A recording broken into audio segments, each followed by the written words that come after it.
السلام علیکم۔ شہر بغداد کی تعمیر۔ یہ واقعہ دی ارلی عباسیڈ کیلیفیٹ اور دی وینچر آف اسلام نامی کتب میں مفصلاً مذکور ہے۔ جب خلافت عباسیہ قائم ہوئی تو ابتداً دربار کوفے میں لگایا جاتا تھا اور دارالحکومت عارضی دارالحکومت کوفہ تھا، لیکن پھر کچھ سوچ کر خلیفہ ابو عباس صفار نے ایک نیا شہر کوفہ کے نزدیک ہاشمیہ کے نام سے بنایا، جو بعد میں ابو عباس صفار کی ساری زندگی خلافت عباسیہ کا دارالحکومت رہا۔ خلیفہ منصور جب تخت نشین ہوئے تو انہوں نے سوچا کہ کوئی پائیدار اور مستقل بنیاد پر دارالحکومت ہونا چاہیے، چنانچہ انہوں نے دریائے دجلہ کے کنارے ایک دائرے کی شکل میں شہر آباد کرنا شروع کیا، اور جس کا طول بھی 2 میل اور جس کا عرض بھی 2 میل، یعنی لمبائی بھی 2 میل اور چوڑائی بھی 2 میل رکھی گئی۔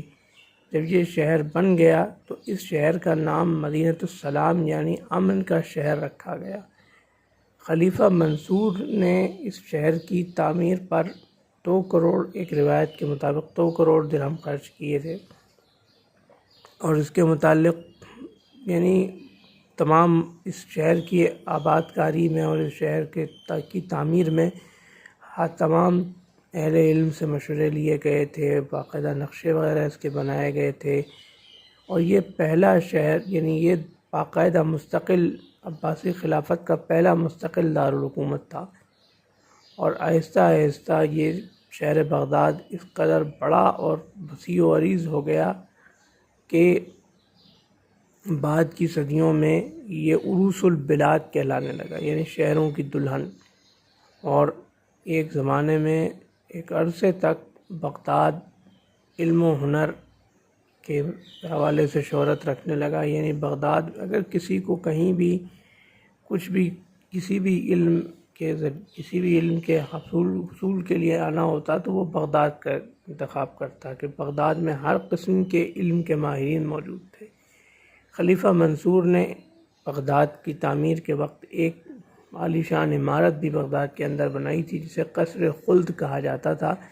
جو کہ عباسی خلفاء کا مسکن تھا، یعنی جہاں جو عباسی خلیفہ کا محل کہلاتا تھا۔ تو یہ تھا بغداد کی تعمیر سے پہلے خلافت عباسیہ کے دارالحکومت اور بغداد کی تعمیر کا مکمل واقعہ، نیز بغداد کی تاریخی حیثیت اور بغداد کے محل وقوع کے متعلق کچھ اہم معلومات۔ انشاءاللہ اگلی ویڈیو میں ہم خلیفہ مہدی محمد بن منصور کے کسی واقعے کے ساتھ حاضر خدمت ہوں گے۔ اللہ حافظ۔